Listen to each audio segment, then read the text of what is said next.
Alaska's mountains hide terrifying Bigfoot secrets no one is talking about. Out in Wrangell St. Elias, one of the most remote places in North America, a wildlife surveyor was sent in to study caribou. What he found wasn't migration data yet. Was a nightmare no one could explain. Towering tracks across loose shale, tree trunks stripped 8 feet off the ground, and a trail cam frame showing something massive moving just out of focus.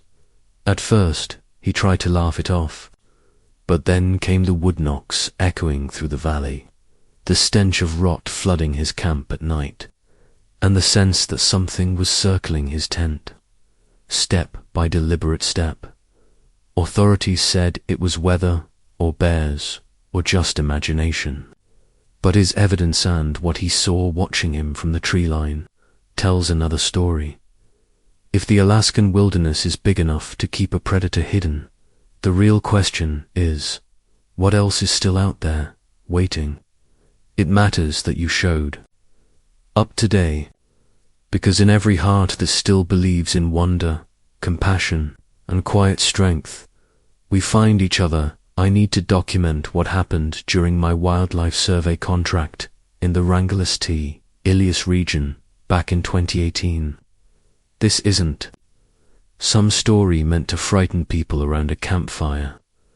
I'm a professional with 15 years of experience tracking and documenting wildlife patterns across North America. What I encountered out there needs to be recorded properly, even if it risks my professional credibility.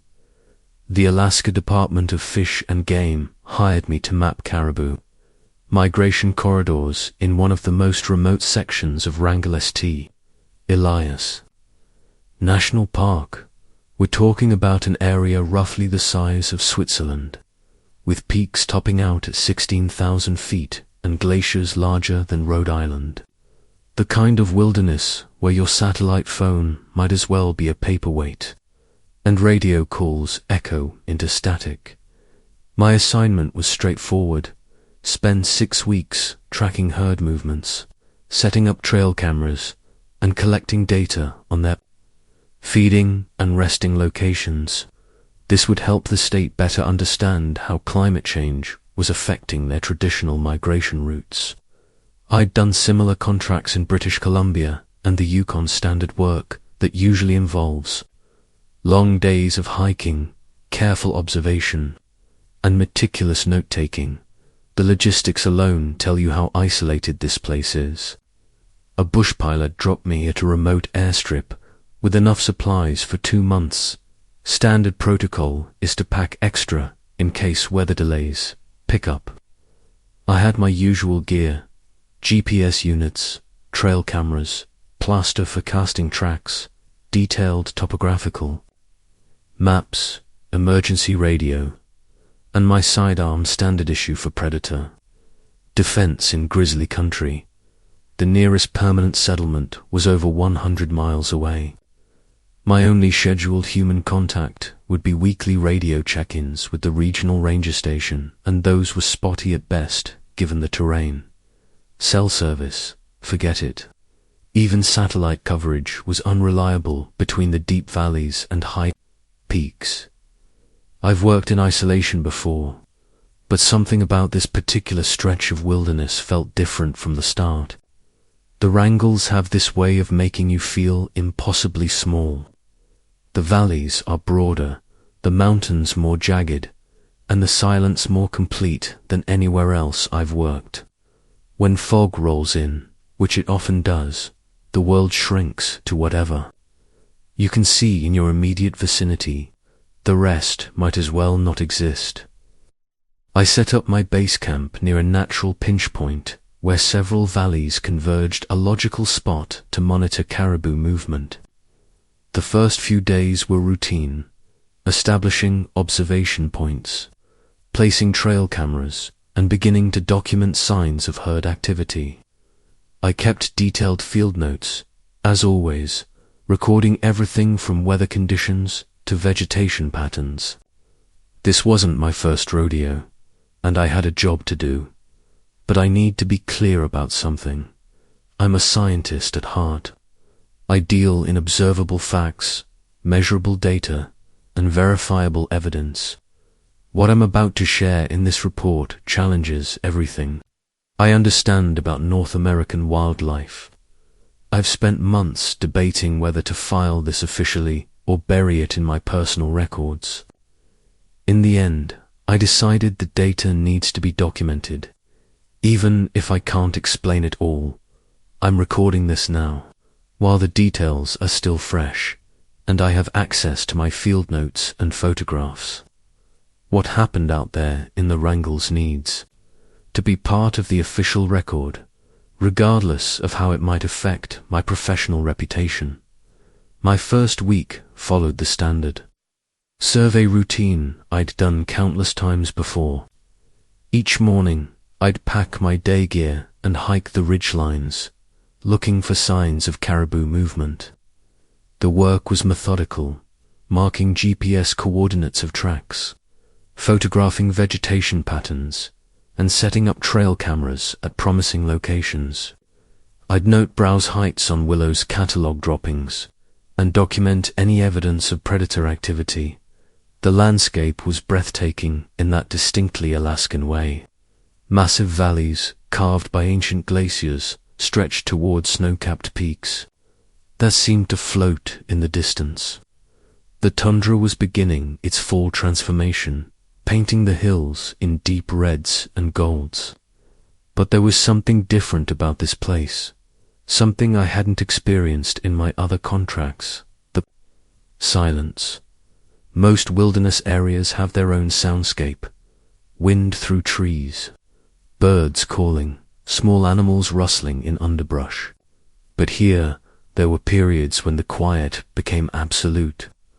The wind would carry this emptiness across the valleys, and even the ground squirrels, usually chattering away at any human presence, would go still. During these moments, the hair on the back of my neck would stand up like the land itself was holding its breath. On my third day out, I came across something that didn't fit the usual patterns. I was following a game trail along a ridgeline when I spotted a pile of rocks. That caught my attention. Now, I've seen plenty of natural rock falls and even the occasional bare-turned stone, but this was different. 8 or 9 basketball-sized rocks were stacked in what appeared to be a deliberate arrangement, with smaller stones wedged between them for stability. It wasn't a cairn. I've built enough of those to know the difference.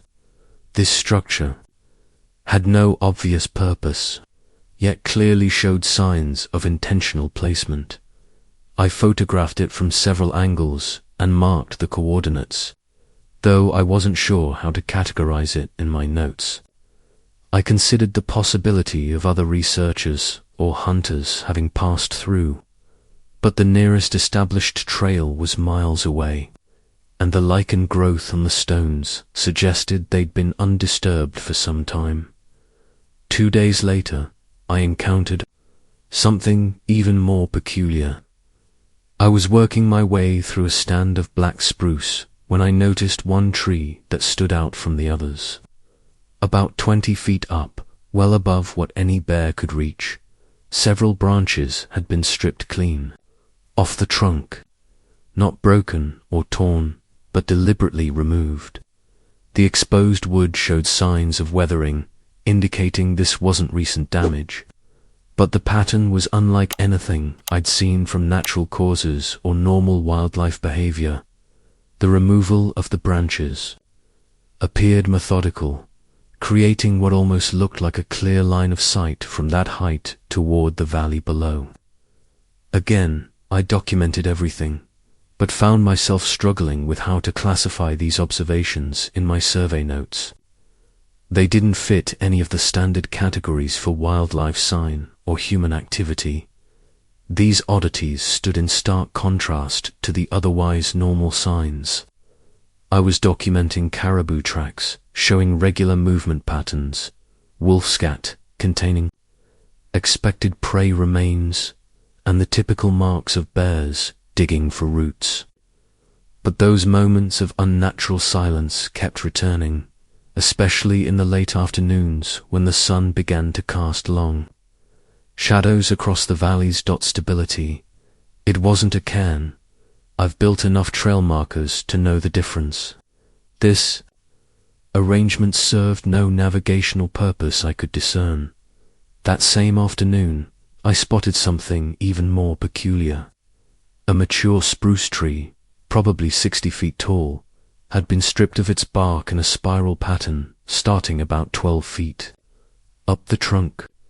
Bears will sometimes strip bark, but they work from the bottom up, and I've never seen one reach higher than 8 or 9 feet. This damage went all the way to about 25 feet high.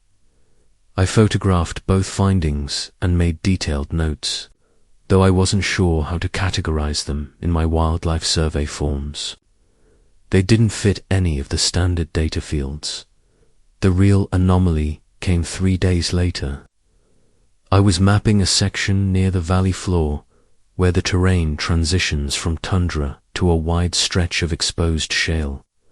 The morning light was perfect for spotting tracks, low-angle sun casting shadows in every depression. That's when I saw them, a line of deep impressions crossing the shale bed. My first thought was bear, but something felt off about that assumption. I've tracked every large predator in Alaska, and these prints didn't match anything in my experience. They were roughly oval-shaped, much longer than they were wide, and showed what appeared to be 5 distinct toe impressions. The stride length was what really got my attention, nearly 6 feet between prints. Even a running bear doesn't stretch that far. I pulled out my measuring tape and plaster kit, working methodically despite the uneasy feeling growing in my gut. The prints measured 18 inches long and about 7 inches across at the widest point. The depth was consistent, about 2 inches, suggesting whatever made them maintained an eerily steady gait across terrain that would force most creatures to adjust their stride. The shale itself presented another puzzle. These plates of rock are typically unstable, shifting under any significant weight. Yet these tracks cut straight across a 30-yard stretch, each impression clean and deliberate. No scuffing, no signs of slipping or adjustment. Whatever left. These prints crossed this treacherous surface with impossible confidence. I mixed my plaster carefully, making sure to get a good cast of the clearest print. While it set, I photographed the entire track line from multiple angles, including shots with my GPS unit in frame for scale. In my notebook, I recorded every measurement and observation in the most clinical language I could manage. Time, weather, conditions, orientation of the tracks. Everything that might help make sense of this later. Part of me wanted to dismiss these as somehow bear-related. Maybe some weird combination of melting and freezing had distorted normal prints. But another part of me, the part that had spent thousands of hours reading Sin in the Wilderness, knew this wasn't right. Bears don't walk like this. Nothing I know walks like this. I wrapped the plaster cast carefully in my spare shirt once. It dried and tucked it into my pack. Back at camp that evening, I spent an hour trying to figure out how to document this in my official survey forms. In the end, I created a separate appendix entry, listing it as unidentified large mammal sign, and attached my photos and measurements. I told myself I was just being thorough, following protocol, but I made an extra copy of everything in my personal notebook, just in case. I spent the rest of that afternoon making careful measurements and photographs of the prints. The plaster cast would take time to set properly, so I used the waiting period to scout the surrounding area for any additional signs. Finding nothing immediately obvious, I returned to collect the cast just before sunset and headed back to my base camp. That night marked a shift in my experience of the wilderness. I'd spent countless nights alone in remote areas, comfortable, with the usual sounds of wind through spruce needles, small animals foraging, and the occasional owl. But something felt different as I sat reviewing my day's notes by lantern light. The temperature had dropped to about 40 degrees Fahrenheit, and a light breeze carried the crisp scent of approaching autumn. At 9:30 p.m., with twilight still lingering at this latitude, I heard it, a sharp wooden crack that echoed off the ridge about 300 yards to my east. My initial thought was that it might be a dead branch finally giving way, but the sound had a deliberate quality to it. It was too clean, too isolated. I reached for my notebook and wrote down the time and bearing, treating it like any other wildlife observation. That's when a second knock answered from much further away, perhaps half a mile to the northwest. The sound was similar in tone, but slightly deeper, as if made by a larger piece of wood. I found myself holding my breath, pen hovering above paper. A third knock came from yet another direction, southeast and more distant than the first two. The sequence felt coordinated, almost like a conversation.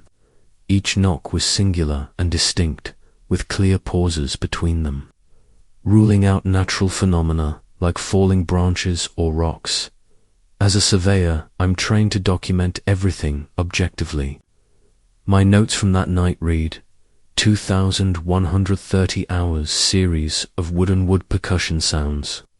First source, approximately 300 yards east, ridge elevation. Second source, estimated 0.5 miles northwest, lower elevation. Third source, southeast, distance unknown. Sounds spaced approximately 15 to 20 seconds apart. No visible source identified. Clear sky, light breeze from northeast. Temperature approximately 40 degrees Fahrenheit.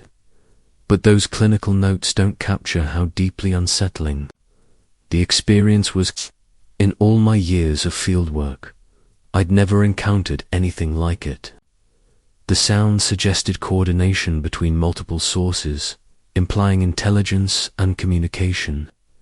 The strategic positioning around my camp location indicated awareness of my presence. I maintained my observation position for another hour, recording 2 more brief exchanges of knocks around 10:15 p.m. These were fainter, as if the sources had moved further away. By 11 p.m., the normal nighttime sounds had returned, wind in the trees, the occasional rustle of small mammals, a great horned owl calling from somewhere down the valley.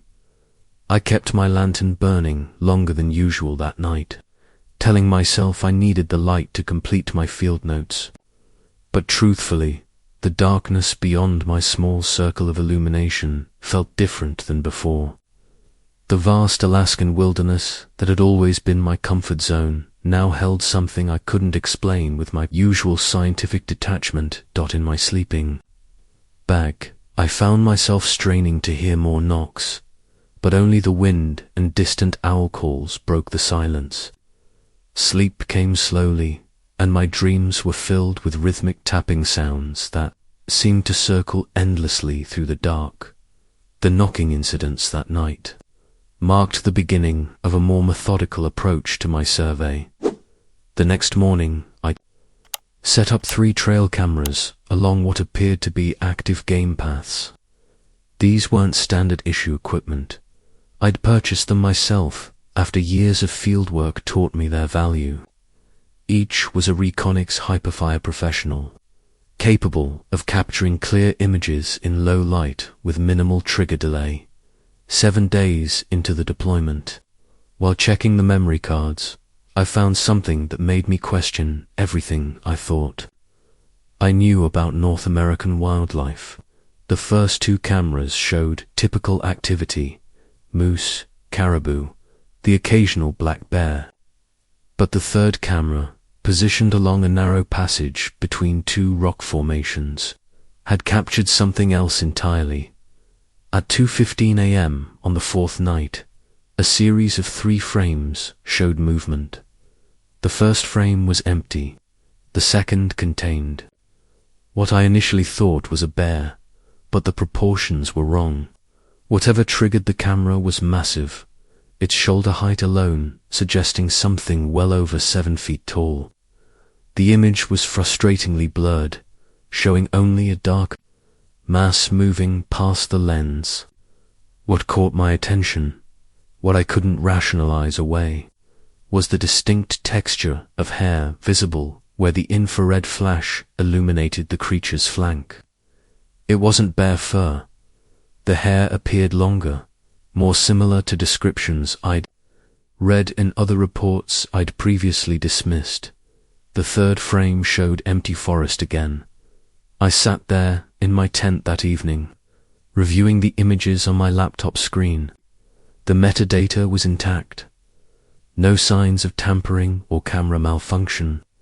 The timestamp sequence was perfect, showing 3 shots taken exactly 0.3 seconds apart. Whatever this was, it had moved with deliberate purpose, fast enough to nearly avoid detection entirely. My training demanded documentation, so I began logging the images with my usual detachment: time, date, estimated size, based on known reference points in frame, apparent movement pattern, but my hands were shaking as I typed. The logical part of my brain kept trying to force this into familiar categories: bear, moose, perhaps even a person in heavy winter gear, though that made no sense given the season and location. But there was something else about these images that disturbed me on a deeper level. The blur wasn't just from motion. The subject seemed to be positioned in a way that maximized its obscurity from the camera's view. In 20 years of wildlife photography, I'd seen plenty of motion blur, but this felt different. This felt deliberate.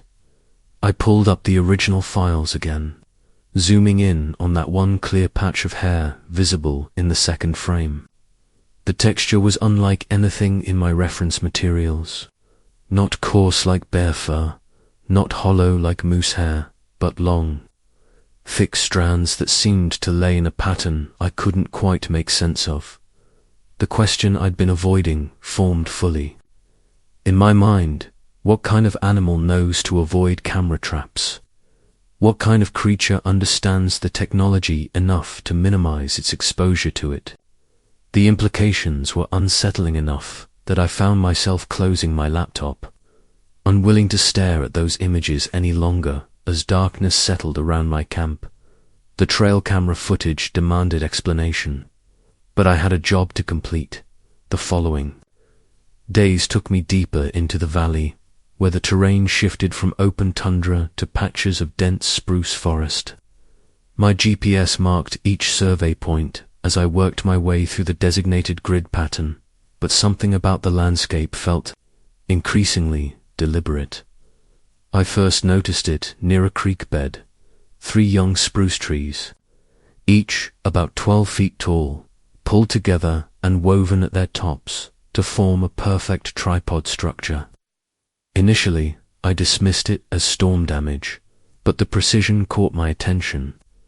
The trunks were bent at identical angles, and where they met at the apex, the branches were carefully interwoven, creating a stable joint that had clearly held for several seasons. Taking out my camera, I photographed the structure from multiple angles, including close-ups of the weaving pattern. For scale, I placed my survey pole against one of the trunks.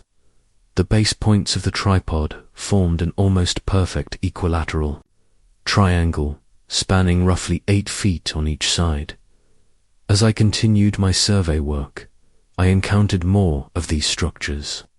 They appeared at irregular intervals, but always in locations that commanded good sight lines through the valley. Some were weathered, suggesting they'd stood for years, while others showed fresher bark wounds where the trees had been recently bent. By the end of that day, I'd documented 7 distinct structures, Each followed the same basic design. 3 trees pulled together to form a tripod, but with subtle variations. Some incorporated additional saplings or branches, creating more complex frameworks. Others had what appeared to be intentional platforms formed where the trunks intersected. In my field notebook, I sketched each formation, noting compass bearings between them and their positions relative to game trails and water sources. The pattern that emerged was unsettling. These weren't random occurrences of weather damage. They formed a loose network through the valley, each visible from at least one other structure. What struck me most was the strength required to create them. These weren't saplings that could be easily bent by wind or snow load. Several of the trees used were thick-trunked spruce that would require tremendous force to pull and secure in such positions. No known animal behavior could explain it. Even human construction would have required tools and multiple workers. I found myself measuring my steps more carefully as I moved between the structures, noting how they seemed to frame natural pathways through the terrain. Each one felt less like debris and more like a marker or a signpost. The clinical part of my mind tried to catalogue them as unusual botanical formations, but my instincts screamed that these were deliberate constructions. In my report that evening, I carefully documented each structure's location, dimensions, and estimated age. I attached the photographs but kept my speculations neutral, describing them as unusual arboreal formations requiring further study. The satellite phone had no signal that night, so my data upload would have to wait. As darkness settled, I found myself studying my maps, connecting the dots between the structures I'd found. They created a rough circle through the valley, with gaps that suggested there might be more I hadn't yet discovered. Each one seemed positioned to maximize visibility while remaining partially concealed within the tree line. Perfect vantage points for something that wanted to watch while remaining unseen. I woke suddenly at 2:15 in the morning, my throat constricting against a stench so powerful it felt like a physical presence in my tent. The odor was unlike anything I'd encountered in my years of field work. A nauseating combination of rotting meat and sharp ammonia that burned my nostrils and made my eyes water. Rolling over in my sleeping bag, I fumbled for my headlamp with trembling fingers. The beam cut through the darkness, but revealed nothing unusual inside the tent. Still, the smell was overwhelming. It reminded me of death, of decomposition, but mixed with something else, a musky, chemical undertone that seemed almost deliberately territorial. I lay there for several minutes, breathing through my shirt sleeve, debating whether to investigate. Outside, the rational part of my brain suggested a bear might have made a kill nearby. But in 15 years of wilderness work, I'd never encountered a carrion smell this intense or distinctive. The stench persisted for nearly an hour before gradually dissipating. Even then, sleep proved impossible. I kept my headlamp on, listening to the absolute silence outside. No wind, no small animals, nothing. Just that lingering chemical bite in the air. When dawn finally arrived, I emerged to find no obvious source for the smell, no carcass or sign of predator activity near camp. But the odor had permeated my gear, my clothes, my sleeping bag, even my survey equipment carried traces of that awful stench. I spent an hour airing everything out in the morning sun. During my scheduled radio check-in later that morning, I mentioned the incident to the park ranger. I kept my tone professional, describing the smell and timing without speculation. "Probably just picked up a bear's scent," the ranger replied after a brief pause. His voice carried that carefully neutral tone I was starting to recognize. "We've had reports of denning activity in that drainage. How's your bear spray holding up?" "Full can, safety intact," I reported. But this didn't smell like any bear I've encountered. The ammonia component was unusually strong, almost chemical. Another pause on the radio. "Could be a lot of things," he said finally. "Wolverine marking territory, old kill site, even soil gases sometimes, in the permafrost areas." He cleared his throat. "Just maintain standard bear protocols. You need any supply drops." I confirmed my supplies were sufficient and ended the transmission, but something in his response nagged at me. The ranger whom I'd met during my initial briefing was experienced in these mountains. His quick dismissal felt rehearsed, as if he'd had similar conversations before. I spent the rest of the morning trying to scrub the lingering traces of that smell from my gear. Even after washing everything I could in the creek, a faint hint remained, particularly in the synthetic materials of my tent and sleeping bag. It was subtle now, but distinctive, a sharp animal musk that didn't belong to any species I could name. That night, I made sure my bear spray was within arm's reach before falling into an uneasy sleep, wondering what else the ranger wasn't telling me about this valley. When dawn finally arrived, I emerged to find my gear saturated with that same acrid smell. Even my field notebook, sealed in a waterproof bag, carried traces of it. I tried radioing the ranger station during my morning check-in, keeping my voice steady as I described the night's events. "Probably a bear den nearby," the ranger said, his voice crackling through static. "We've had reports of unusual scents in that area before."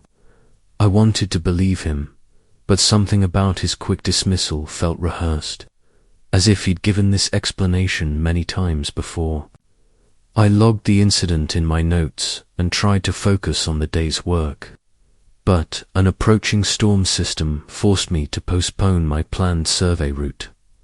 The weather radar showed a massive front moving in from the Gulf of Alaska, with winds predicted to hit 40 miles per hour and heavy rain expected. I secured my camp and settled in for what might be several days of waiting. I figured I might as well use the downtime productively inside my tent. I spread out my field notes, GPS coordinates, and topographical maps across my sleeping bag. The sound of rain intensified as I began reviewing the past 2 weeks of observations. Something had been nagging at me about the pattern of anomalies, and now I had time to piece it together. I started plotting everything on the main map, the wooden structures I'd found, the locations of those deep footprints, and the ridges where I'd heard the knocking sounds. My hand began trembling as the points came together. What I'd assumed were random encounters now formed a rough perimeter around the valley. The structures, those woven tripods of saplings, appeared at regular intervals along the northern ridge. The footprints I'd found traced a line along the western slope, and those knocking sounds, they'd always come from positions marking the eastern boundary of my survey area. I double-checked my coordinates, hoping I was seeing patterns where none existed. But the evidence was undeniable. These weren't scattered anomalies I'd stumbled across. They were markers, boundaries, signs that something in this valley was maintaining a territory. The implications sent a chill through me despite the stuffy tent air. If these were indeed territorial markers, then everything I'd encountered, the structures, prints, sounds, even that horrific smell, served a purpose. They were warnings, perhaps, or claim markers for something that considered this valley its domain. Outside, the storm intensified. Wind battered my tent as I kept studying the map, adding timestamps to each observation. The knocking sounds had started after I'd crossed certain ridgelines. The structures appeared in places where game trails converged. Even that overwhelming stench had come the night after I'd ventured deeper into the valley than ever before. I found myself thinking of indigenous stories about territories where humans weren't welcome, places where something else held dominion. I'd always approached such tales as metaphors, but now, staring at the evidence laid out before me, I couldn't dismiss them so easily. The rain drummed against my tent as I carefully photographed my maps and notes. Whatever was happening here, I needed documentation. I'd crossed boundaries I hadn't known existed, and now I couldn't shake the feeling that something was watching, waiting to see what I'd do with this realization. I started plotting everything on my map, the knocks, the prints, the strange structures. As I marked each location with a red dot, a disturbing pattern emerged. These weren't random occurrences scattered across the valley. They formed a rough perimeter, like boundary markers around a territory. The realization sent a chill through me that had nothing to do with the storm raging outside. I keyed my radio, hoping to catch the ranger during his afternoon check-in. After several attempts, his voice crackled through. "Base to survey 1, go ahead. Go ahead." "I've been reviewing my field notes," I said, trying to keep my tone professional. "I'm seeing some patterns in the anomalous observations that hold for weather update," he interrupted. There was a long pause before he continued, his voice taking on an official tone. "We're tracking that system. You should expect to shelter in place for at least 48 hours. "Understood, but about these patterns," he cut me off again, but this time his voice was lower, almost hesitant. "Listen, you're not the first to notice things in that valley. Last year, we had 2 experienced climbers go missing in that exact area." The rain drummed against my tent as I waited for him to continue. Their names were Marcus Chen and David Kovacs. Both had summit experience in Alaska, knew the terrain. They were doing a traverse of the ridge system when they missed their check-in. When we found their camp 3 days later, he paused, and I could hear him shuffling papers. "Well, the official report says they likely got caught in bad weather, but," I prompted, but the scene didn't make sense. Their tent was shredded, which could have been bears or weather. Except he lowered his voice further. Their gear and food supplies were stacked, neatly, like someone had sorted through everything and arranged it deliberately. Bears don't do that. Weather doesn't do that. I glanced at my map, noting how the climber's last known location fell right along the line of anomalies I'd been tracking. What was the official conclusion? "Exposure and misadventure," he said, his professional tone returning. "Look, I've been here 15 years. Sometimes the mountains just take people. Best not to read too much into strange tracks or sounds. Focus on your survey work and stay safe." "Did they find any bodies?" I asked. The silence stretched so long I thought we'd lost connection. Finally, he responded, "No bodies. No definitive evidence of what happened. Just that torn camp and those stacked supplies." He cleared his throat. "I should get back to monitoring the weather. Check in again at 0800 hours tomorrow." The radio went silent, leaving me alone with my thoughts and the howling wind. I looked back at my map, at the red dots forming that loose perimeter. Then I added another mark, the location of the missing climbers' camp. It fit perfectly into the pattern, like another piece of a puzzle I wasn't sure I wanted to solve. I spent the next hour meticulously documenting everything the ranger had told me. writing down exact quotes while they were fresh in my memory. Whatever was happening in this valley, I had a feeling these details might matter later. The wind continued to buffet my tent as darkness fell, and for the first time since arriving, I found myself double-checking that my bear spray and sidearm were within easy reach. The ranger's voice faded into static, and I was left alone with the howling wind and my troubling discoveries. As night fell, the storm intensified, rain hammering against my tent with growing fury. I tried to focus on updating my field journal, but my hand kept shaking, making my usually precise notes look erratic. At 11:37 p.m., the first footstep came. I froze, pen hovering above paper, straining to hear over the rain. Another step, then another, deliberate and measured, circling the perimeter of my tent. The sound was unlike anything I'd heard in 15 years of wilderness work. Too heavy for a bear, too precise for any four-legged animal. Whatever it was moved with purpose, each footfall placed with careful intention. The ground seemed to compress under its weight, sending tiny vibrations through my sleeping pad. I could track its position by sound alone, 10 feet from the tent's entrance. Then, moving to the right side, continuing its methodical circuit, my hand instinctively reached for my satellite phone, but I stopped myself. Who would I call? What would I say? That something was walking around my tent. I'd sound like every other panicked greenhorn who let the wilderness get to them. The circling continued for what felt like hours. I sat completely still, barely breathing, my back pressed against my gear. Then came the knock, a sharp, resonant impact that cut through the storm's white noise like a gunshot.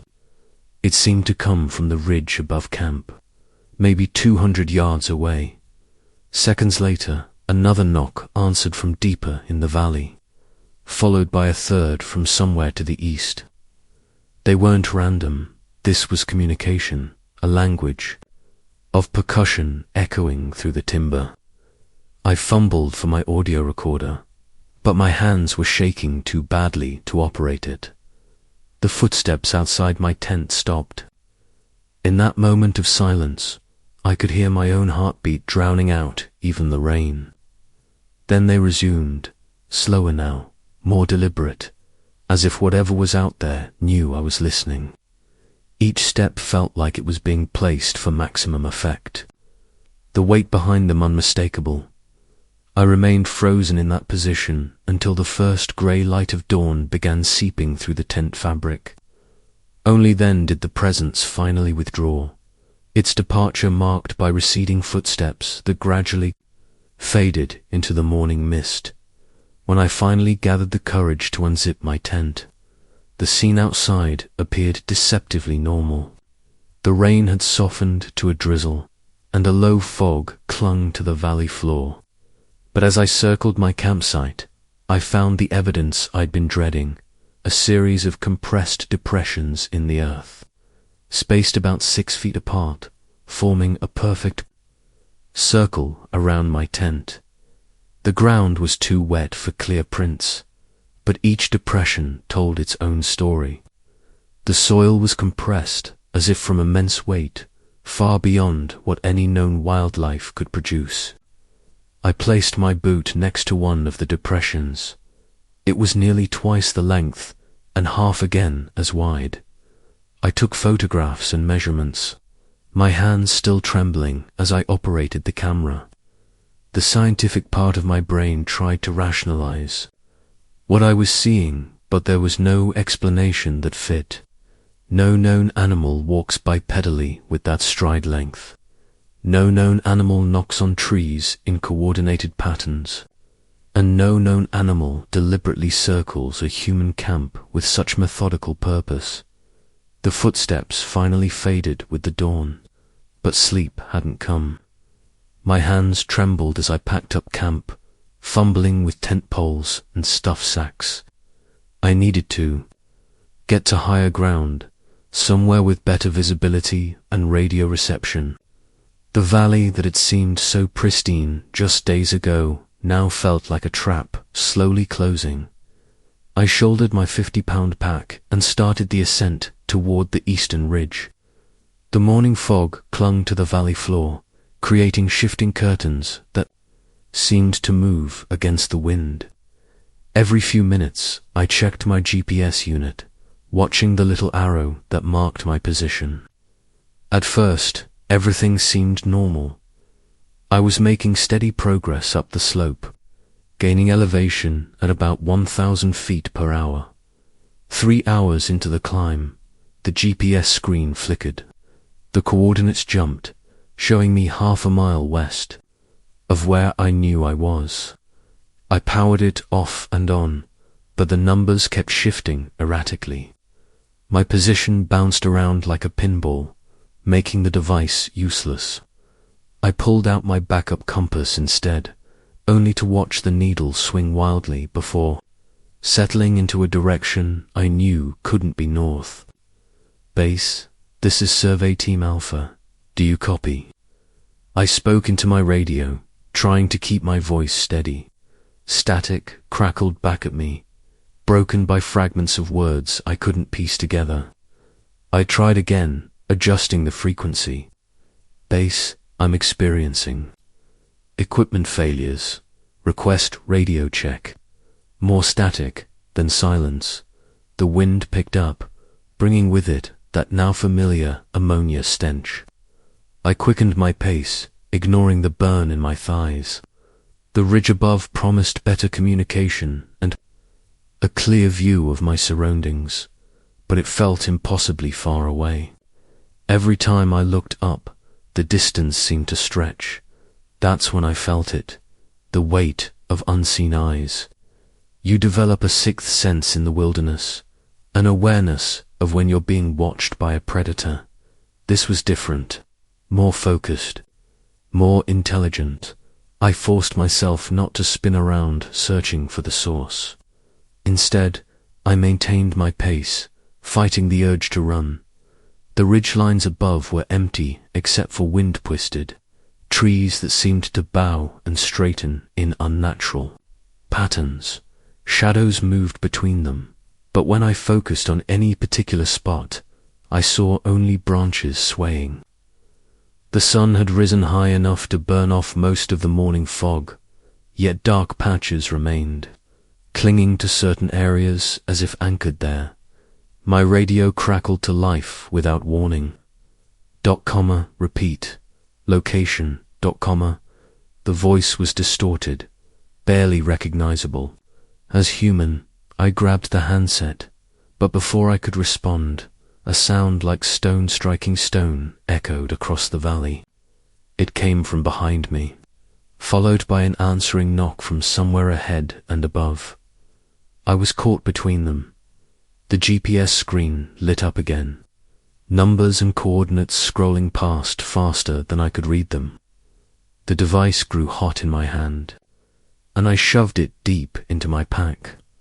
My compass continued its useless spinning, and the radio emitted nothing but white noise punctuated by what sounded like deep, rhythmic breathing.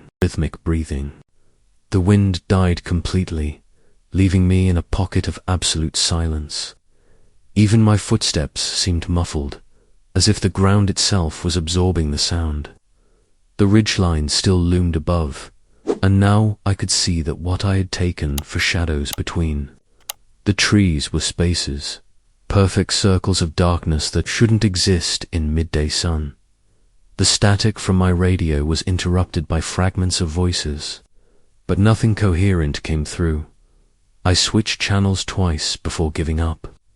The equipment wasn't damaged. I'd checked it thoroughly. Something about this place was interfering with all my electronics. The slope grew steeper as I climbed, loose shales sliding under my boots. To my right, the mountainside dropped away sharply into the fog-filled valley. To my left, the terrain rose in a series of rocky steps toward the ridgeline. The path ahead narrowed to maybe 15 feet wide. Plenty of room, normally, but the exposure made every step feel precarious. That's when I saw it. At first, my mind refused to process what my eyes were registering.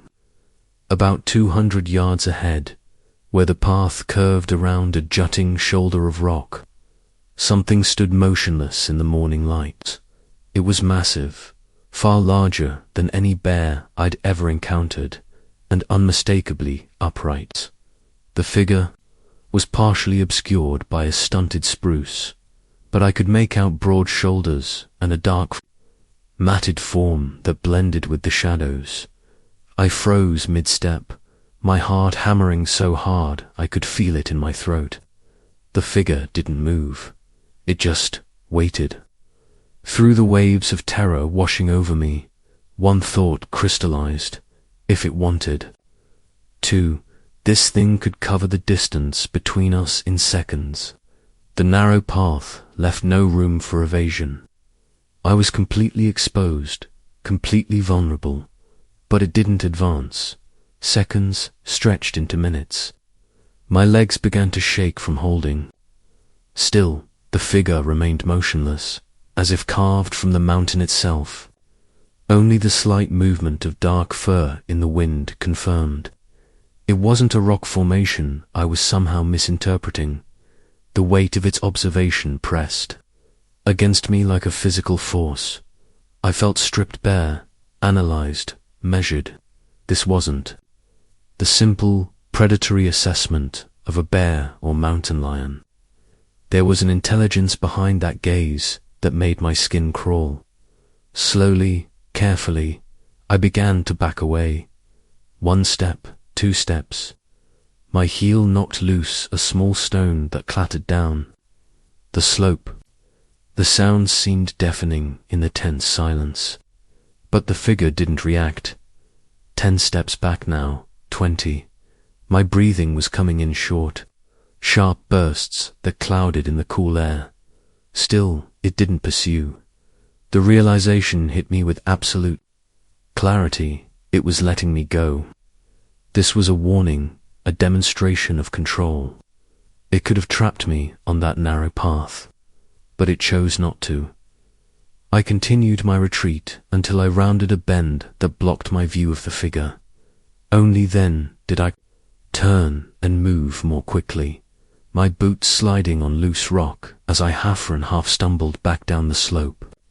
The fog swallowed me again, and I welcomed its concealment. When I finally stopped to catch my breath, bracing my hands on my knees, I understood what had just happened. I'd been granted permission to leave.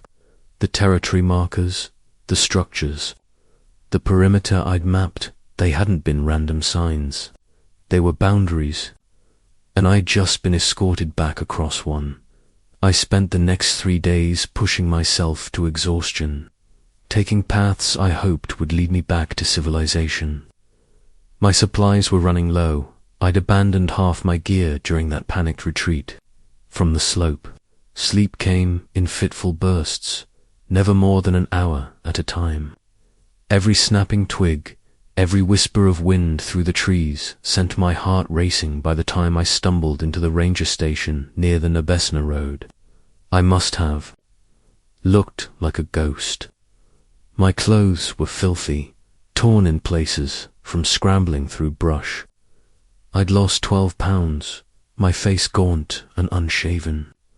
The ranger behind the desk, not the one I'd spoken with on the radio, actually took a step back when I pushed through the door. "Jesus Christ," he muttered, reaching for his phone. "You need medical attention." I shook my head, dropping my pack on the floor. My hands trembled as I unzipped the main compartment. "Need to file a report," I managed, my voice hoarse from disuse, "and turn over some evidence." The ranger, his nameplate read Peterson, watched carefully as I laid out my field notebooks. Their pages, dog-eared and water-stained, but still legible.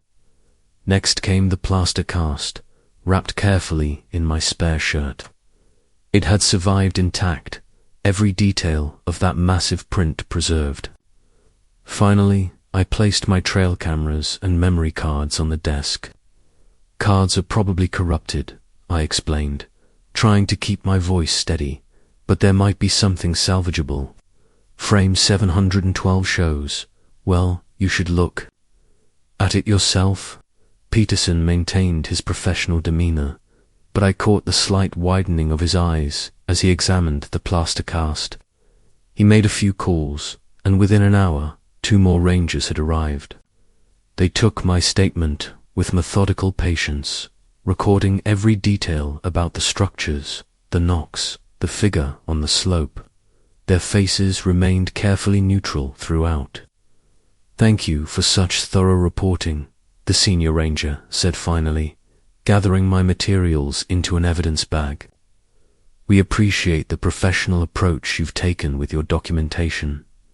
That was it. No questions about what I thought I'd seen. No dismissals or explanations. Just thanks for my thoroughness and paperwork to sign, transferring custody of the evidence to the Park Service. As they filed my report, I sat in their break room, hands wrapped around a cup of coffee I couldn't bring myself to drink. The fluorescent lights and linoleum floor felt surreal after so many days in the wilderness. But even here, surrounded by the trappings of civilization, I couldn't shake the feeling of being watched. That intelligence I'd sensed on the slope, it had changed something fundamental in how I viewed the wilderness. One of the rangers offered to drive me to the nearest motel. I accepted without hesitation. The thought of spending even one more night alone, even in a designated campground, made my chest tight with anxiety.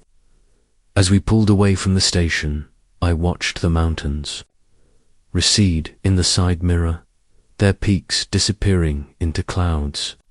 Somewhere in those vast spaces, something was watching, waiting, allowing us to exist at its edges. And that, perhaps, was the most terrifying realization of all. 2 weeks after submitting my report, I received a formal letter from the Alaska Department of Fish and Game. The language was carefully bureaucratic, thanking me for my diligent survey work while noting that my caribou migration data would be invaluable for ongoing wildlife management efforts. Not a single mention of the other evidence I'd submitted. I wasn't surprised when the local newspaper ran a small piece about the missing climbers from the previous year. The article quoted Sheriff Marcus Davidson, who emphasized the treacherous nature of the Wrangell St. Elias wilderness. "These mountains are unforgiving," he stated. "Even experienced climbers can fall victim to sudden weather changes, hidden crevasses, or simple accidents. It's a tragedy, but not an uncommon one in terrain this challenging." The sheriff's office had released their final report on the climbers' disappearance. Everything was attributed to natural causes, likely an avalanche or fall, though no bodies were ever recovered. The strange arrangement of their camp equipment was explained away as the result of wildlife interference or high winds. The report made no mention of the neat stacking of gear that the ranger had described to me. I couldn't let it go. I scheduled a meeting with Ranger Tom Hawkins, the one who'd told me about the missing climbers. He agreed to meet me at a small diner in Glenorlan, well away from official channels. "Look," he said, stirring his coffee absently. "I can't go on record with anything that contradicts the official position," but he glanced around the nearly empty diner before continuing, in a lower voice. "You're not the first person to document unusual findings in that valley. We've had reports, unofficial ones, going back decades." I pulled out my notebook, but Hawkins shook his head. "No notes. This isn't an interview. I'm just having coffee with a colleague." He took a long sip before continuing. "You know how big this wilderness is. 13.2 million acres. That's larger than Switzerland. Most of it has never seen a human footprint. The deepest valleys, the most remote peaks. We've barely scratched the surface of what's out there. But the evidence I submitted, I pressed. The plaster cast, the photos, filed away, he said flatly. Standard procedure for unverified wildlife observations. But think about it. How many species have we discovered in just the last 50 years? How many animals we thought were extinct that turned up in some remote corner of the world? A family entered the diner, and Hawkins straightened in his seat, his voice returning to its official timbre. The department's position is clear. There's no evidence supporting the presence of undocumented large mammals in the park. Missing persons cases, while tragic, are typically the result of environmental factors and human error. But as he stood to leave, he paused, placing a hand on my shoulder. The wilderness, he said quietly, is vast enough to hold its secrets. Sometimes, the most professional thing we can do is acknowledge what we don't know. I watched him walk to his truck, his ranger uniform bright against the grey autumn sky. Through the diner's window, I could see the mountains looming in the distance, their peaks shrouded in clouds. Somewhere in those remote valleys, something moved unseen, leaving only the faintest traces of its passage. The official report on my survey work was filed away in some government database, stripped of anything that might raise questions. But I know what I experienced in that valley. I know what the ranger meant about the wilderness holding secrets. Some truths are too big, too unsettling for official reports and press releases. They exist in the spaces between what we can explain and what we can only witness. I've declined all subsequent contracts for solo survey work. Some colleagues assume it's post-traumatic stress from being alone too long in the backcountry. Others think I had a close call with a bear or got spooked by the weather. Let them think what they want. The official position is clear. Nothing unusual exists in those mountains. But sometimes, late at night, I pull out my personal copies of the field notes and review them. I trace the pattern of those structures on the map, remember the weight of being watched on that narrow slope, and I think about what Ranger Hawkins said about the vastness of the wilderness. 13.2 million acres. Room enough for something ancient to remain hidden, choosing when and to whom it reveals itself. The mountains keep their secrets. The reports stay filed away. And somewhere in that enormous expanse of wilderness, something walks upright through the valleys, leaving footprints that will never make it into any official record. I submitted my resignation letter 2 weeks after returning from the wrangles. My supervisor seemed surprised. I'd built a solid reputation over 5 years of contract work, known for being level-headed and thorough.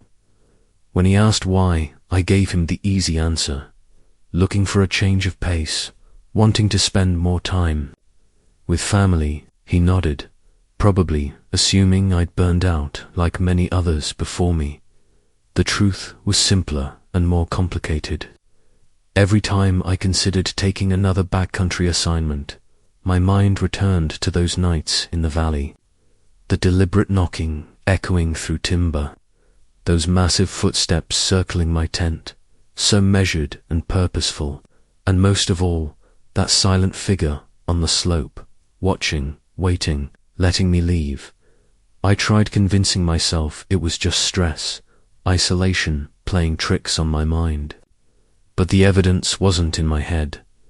The plaster cast of that impossible print, the structures too deliberate to be natural, the trail cam images that showed something massive, moving with intelligence and purpose. The ranger's words stayed with me too, about the vastness of those mountains and the things we couldn't explain. I found work closer to civilization, doing environmental impact surveys for development projects. The pay was better, the hours more regular. But sometimes, when I'm reviewing satellite imagery or topographical maps, I'll spot one of those remote valleys in the Wrangles. My eyes trace the contours, marking the ridgelines and drainages where no modern human has set foot. I think about what might live there, undisturbed and unknown to anyone listening to this account, especially those planning expeditions into Alaska's deeper wilderness. Consider this: not all disappearances can be explained by weather or terrain.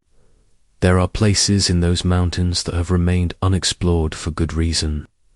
Whatever watches from those valleys, whatever left those prints and built those structures, it's been there far longer than us. Maybe that's why that figure, "Let me leave, I was just passing through its territory," another temporary intrusion in its ancient domain. Some places should remain unmapped. Some mysteries are better left alone. Thank you for spending this time with me. If this story left even the smallest echo within you, consider subscribing. I'll meet you here again tomorrow with another tale that speaks softly to the soul.